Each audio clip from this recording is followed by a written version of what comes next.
A very good evening. We're coming to you live and direct from the Newsfirst Centre in Colombo with prime time news live on News First. A very good evening. I'm Mahina Bongzo. And I'm Arjuna Ranatunga. We start off to look at tonight's headlines. Former President says that he will contest at the upcoming election. Former President Chandrika Bandaranaike Kumaratunga to run for Prime Minister if former President Mahinda Rajapakse contests under an SLFP-led alliance.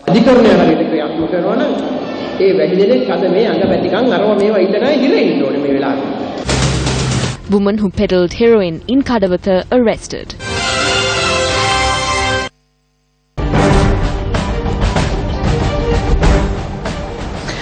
President Maithripala Sirisena attended a number of religious events today.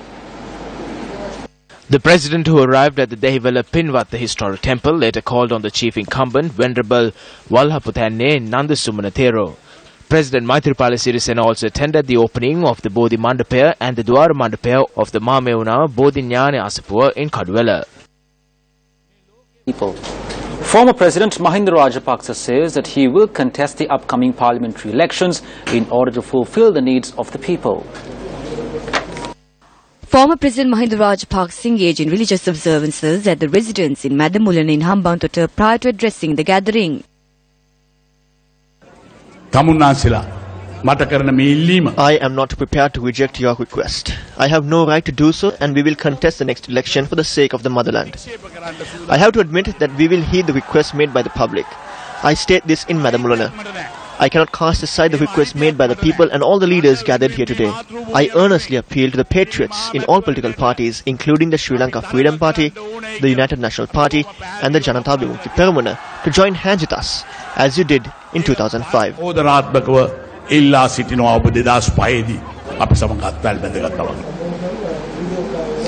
Former President Chandrika Bandaranaike Kumaratunga says individuals who have been rejected by the people should not be allowed to take up leadership roles. The former president said through such moves the people's aspirations will be shattered. Former President Kumaratunga distributed dry rations in Negombo today to mark her 70th birthday.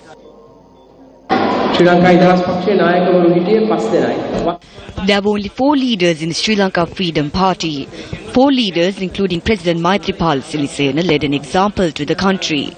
The Sri Lanka Freedom Party is the only political party that did not use fear in this country, except for a period in the recent past.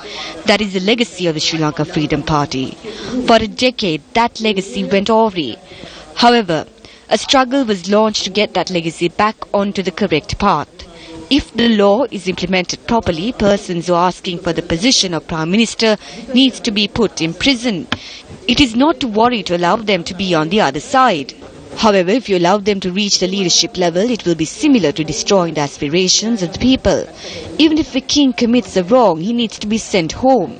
He needs to go home and be silent and not become blood-sucking leeches in politics.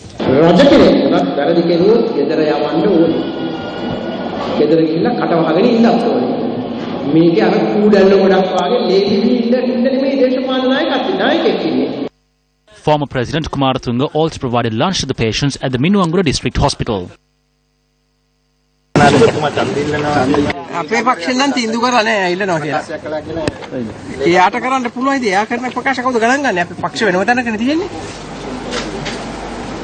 In related news, former President Chandrika Bandaranaike Kumaratunga has decided to contest the upcoming election if former President Mahinda Rajapakse is given nomination to contest the August 17th polls. The secretary to former President Kumaratunga, P. Dissanayake, elaborated on the matter. If he contests under the ticket of a Sri Lanka Freedom Party-led alliance, former President Kumaratunga too would contest for the post of Prime Minister.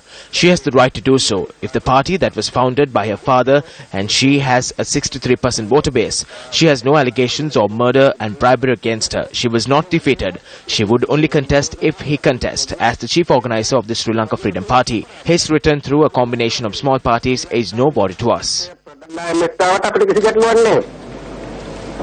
Well, here are some of the views that were expressed in response to former President Mahinda Rajapakse announcing that he will spearhead a faction at the parliamentary elections in August.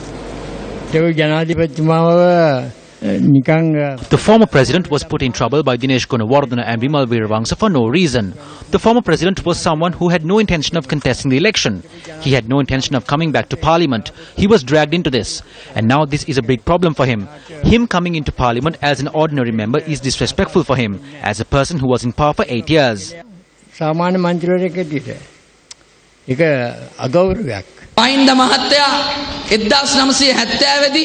Mahinda Rajapakse became a parliamentarian in 1970, then a minister, an opposition leader, prime minister and then president, and was then defeated and sent home by us.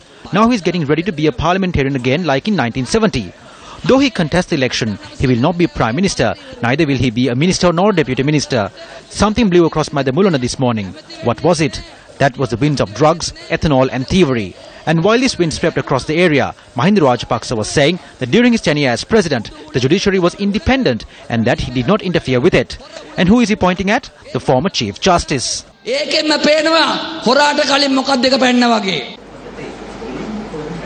Leader of the Democratic Party, Field Marshal Sarath Fonseca, says that the party would form an alliance, if required, in order to defeat the group led by former President Mahinda Rajapakse. The appointments for electorate organisers of the Democratic Party were presented today at the party headquarters under the auspices of party leader Field Marshal Sarath Fonseca.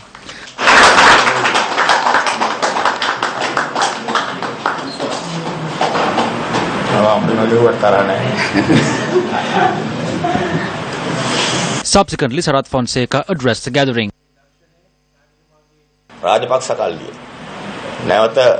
If it is evidence that the Rajapakse gang is attempting to come back into power, if we are to come together to defeat it, we will change our stance. If not, we will definitely contest independently. I think it is Mahinda Rajapakse and the band of rogues that support him are the ones who are spreading such tales. This can also be spread by persons who wish to see the Sri Lanka Freedom Party split. I spoke to the president at around 9 last night. Without any reservations, he said that it will never happen.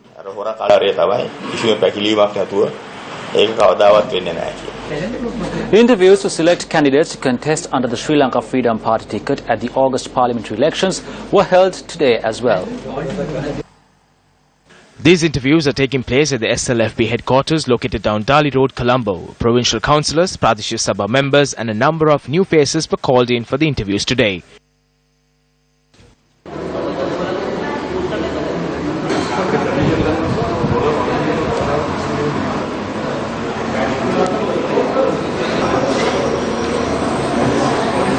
We hope to win the elections by moving forward with the party and not causing any harm to the Sri Lanka Freedom Party under a good political leadership. I believe that the decision taken to provide nominations for such candidates is a good one.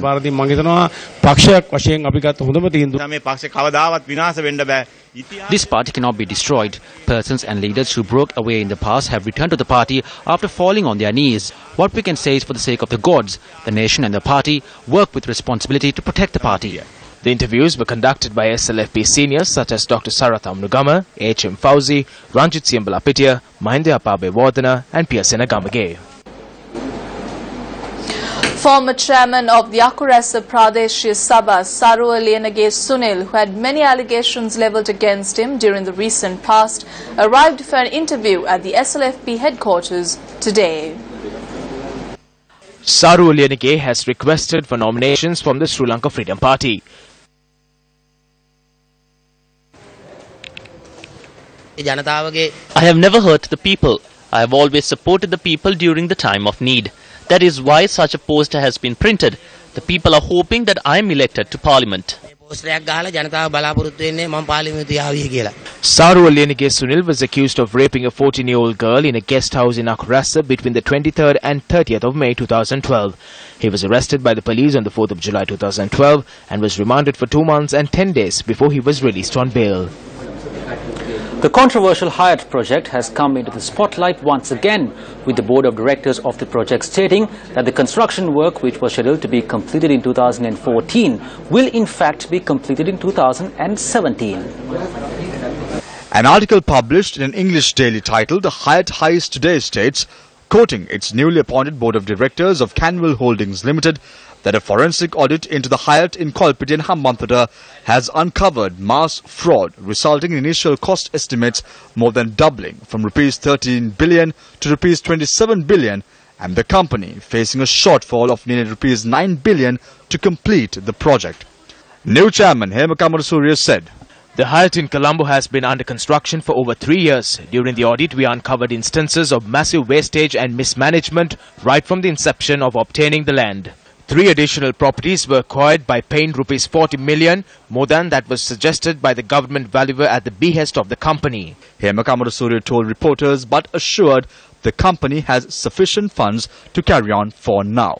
The main land was leased for 99 years from the Urban Development Authority after the former Selinko property was controversially expropriated by the previous government. Media reports that Kumaratunga had said that Canwell Holdings was previously managed by former chairman Gamini Senarath and former managing director Piyadasa Kudabalage, and the audit report found no regular board meetings had been held, with major decisions taken only via email. Among the host of irregularities and mismanagement highlighted by the audit were payments of Rs 10 million to a lawyer with no agreement, Rs 16 million losses in steel purchases, fitting supplier given Rs 80 million without a board approval, international tender for $37 million signed with an international contractor the day before the presidential election, and Rs 12.8 million spent on a signing ceremony. The audit report said that an additional Rs 300 million had been spent from Rs 5 billion earmarked for the Hambantota Hyatt without even the foundation stone being laid for the project. The new board plans to revert the remaining funds to complete the Kolpiti Hyatt and cancel the project in Hambantota. Many of the contracts were handed on personal basis without open tenders. Canwell Holdings Limited is a fully state-owned public enterprise that was initiated under former President Mahinda Rajapakse's tenure. It was entrusted with Rs 18.5 billion in equity sourced from its key shareholders, Sri Lanka Insurance Corporation, which contributed to Rs 8.5 billion, as well as Litrogas and the Employees Provident Fund that provided Rs 5 billion respectively. 46% of the shares were held by the Sri Lanka Insurance Corporation, while the rest was divided between Litrogas and EPF. Canwell Holdings then its equity in 2 subsidiaries, Sri Lanka Hotels and Spa, which was behind the Hyatt Hotel in Kolpiti, and Helanco and Spa that backed the proposed Hyatt in Hambantota. Mainstream media in the country reported on the controversial Hyatt project over the recent past.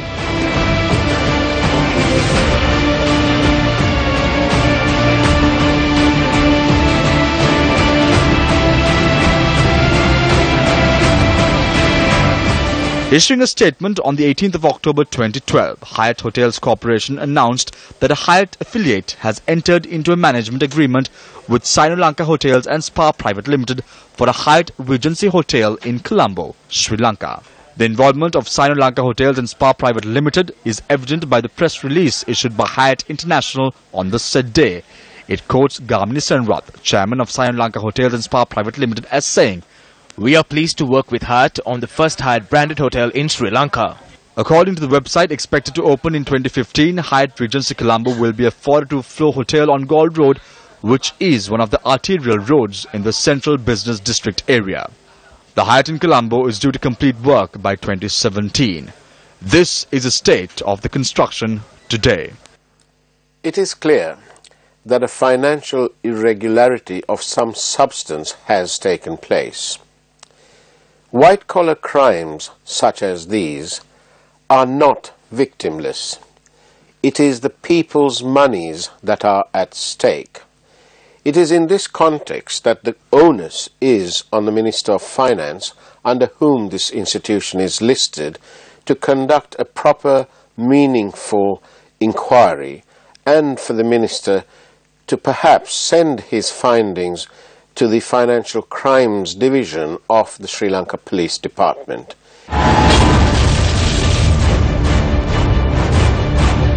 On the 28th of January, Deputy Minister of Policy Planning and Economic Development Dr. Harsha De Silva visits the construction site of Hyatt Colombo in Kolpiti.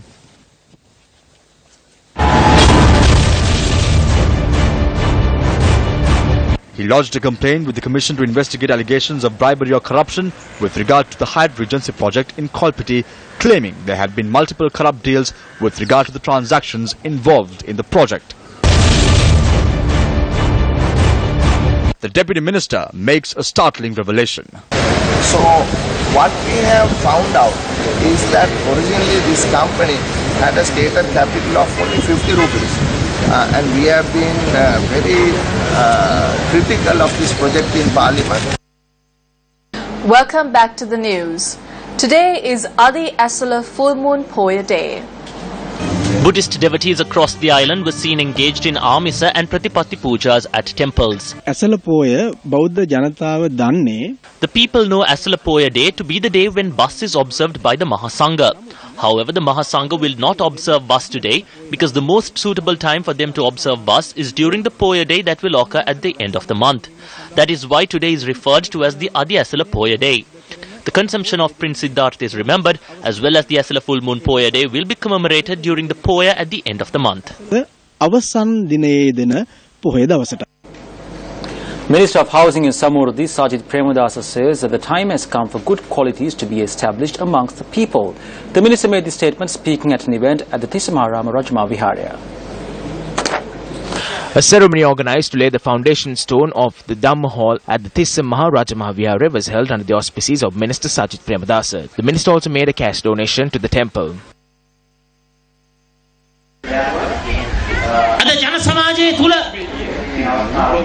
Today we live in an era where murder, thievery and bank robberies, rape and child abuse are rampant. The time has now come to create an era where good human qualities are instilled in the people, an era where people follow the teachings of Lord Buddha.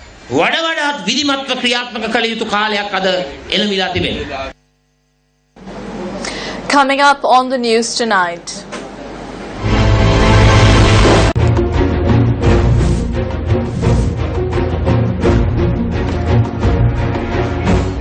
Operations are in effect island-wide to crack down on drug dealers. An operation today led to the arrest of a woman involved in peddling heroin in Kadawatha. The suspect woman, a resident of Kalaniya, was arrested by police based on a tip-off while she was travelling in a three-wheeler with her two children.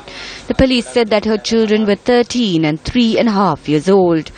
1.788 grams of heroin was seized from the possession of the woman. The police said that the woman was taken into custody while she was taking the heroin sorted out in small packets concealed in her body to her husband at the Mahara remand prison. Her husband is also suspected held under remand custody for a heroin-related incident. Meanwhile, the Hatton police were successful in raiding a pharmacy in the Hatton town last evening, which was selling an intoxicant pill to school children. The police say that this pharmacy has been selling the intoxicant drug to students of several leading schools in the Hatton town for a long period of time. The owner and the assistant of the pharmacy who was arrested have been released on bail.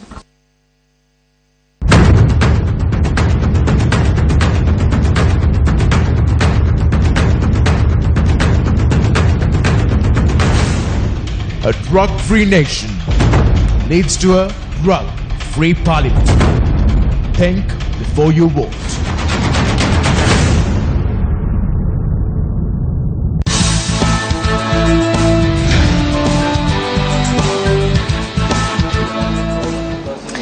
In more local news, signatures were obtained for the March 12th declaration today as well at several locations of the island.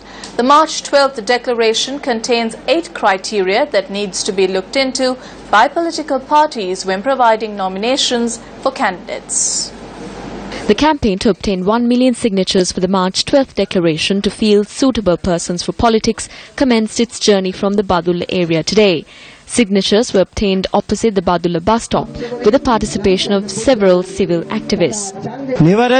If they work towards selecting persons who are righteous against corruption, murder and bribery, that is what is important.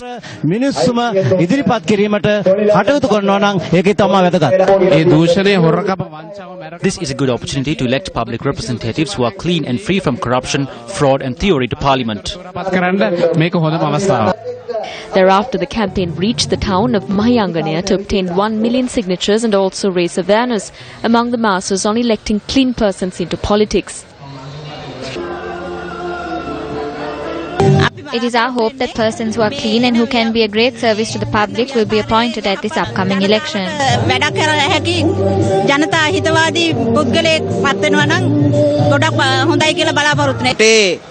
This election is an election that will give us an opportunity to select persons who are educated and are able to make smart decisions. Residents from the village of the indigenous community in Dambana and the leader of the indigenous community, Uruwarige Vanilattan too, signed the March 12th declaration. With the parliamentary elections just over a month away, the political stage has begun to heat up. Similarly, the public too have come to the fore to make their voices heard on what kind of public representative they need to represent them in the House of Legislature. Let's have a listen to some of the views from the public. We will vote for you depending on the person you are, if you are a clean politician and whether you are willing to work for us.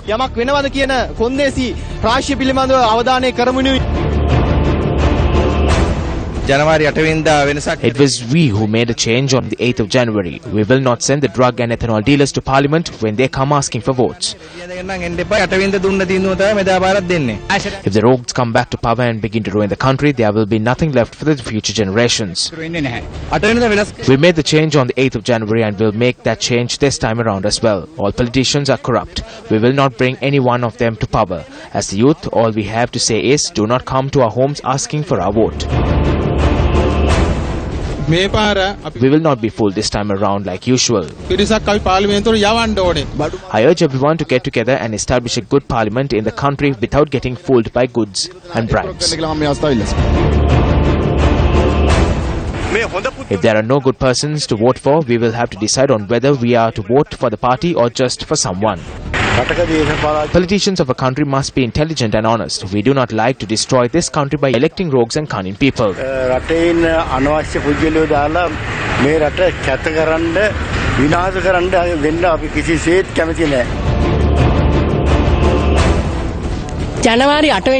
We elected a new government on the 8th of January. We do not intend on making the rogues who make commissions through drugs kings of this country one day.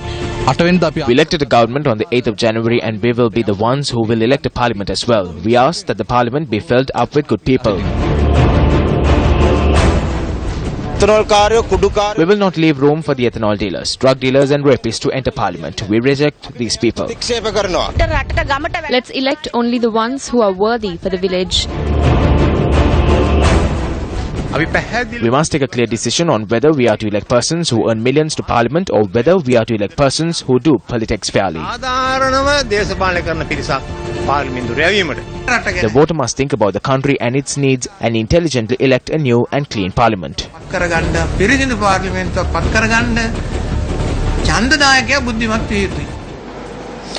Dayasiri Jayasekara, the Chief Minister of the Northwestern Province, says that nominations should not be given to persons involved in the Treasury bond controversy. He made this statement while declaring open the Kithulavala affair in Kuliapitia. There were bond thieves who emerged in the past 168 days. Do not give nominations to such bond thieves. The leaders of the Treasury bond thieves are members of political parties. It is they who safeguard and protect the other bond thieves. It was clearly publicized in the media that the chairman of the United National Party is involved in this issue. During the final days of this government, COPE 2 investigated this matter. This COPE report was to be presented to Parliament within a week. If the COPE report was brought to Parliament, Ranil Wickremesinghe and his government would have to go home branded as rogues.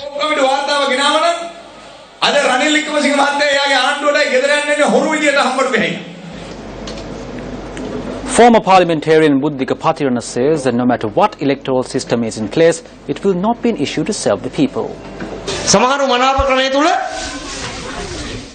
Some are attempting to move up the ladder through the preferential system. Others are trying to destroy fellow candidates through cruel acts under this preferential vote system. Some will use the preferential system to do double-standard politics by destroying all wealth and reputation of others. But may it be preferential politics or district politics, whatever system it may be, I say to the people of the Mathura district that I am up for the electorate system and the district system. High nutrition food packs were distributed to undernourished children of the Hyatt East area in Mathura by former MP Buddhika Pathirana under the Samadhi Kakula Suvasetha program. Arjuna Ranatunga, the Minister of Ports, Shipping and Aviation, expressed the following views at an event today. We can see that the former president is attempting to make a return to politics with the gang of thieves. They are showing that they cannot survive without power. We need to say that there are instances where President Maithripala Sirisena must also take firm decisions. He received the mandate of over 6 million people to create a different political system. President Maithripala Sirisena cannot betray those policies. This is not something that is centered around the party but around the country. I obtained the membership of the SLFP to mold the party together with President Maithripala Sirisena. However, what is happening now is that former president and the rogues around him are trying to destroy the party again.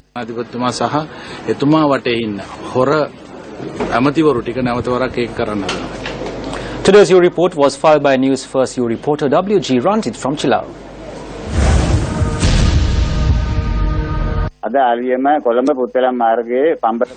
A motor accident occurred in the Pambala area on the Colombo Putlam road during the early hours of this morning. The accident occurred when a lorry travelling to Putlam veered off the road and toppled after its driver had fallen asleep at the wheel. 2 people travelling the lorry sustained minor injuries. You fulfilled your responsibility towards society. Call Mathura Hambantota, who is the best U reporter. Newsfirst U Report Regional Convention, Southern Province, on the 5th of July at the Mathura Cooperative Society Hall at 8:30 am. For more details, call us on 0114 896 896.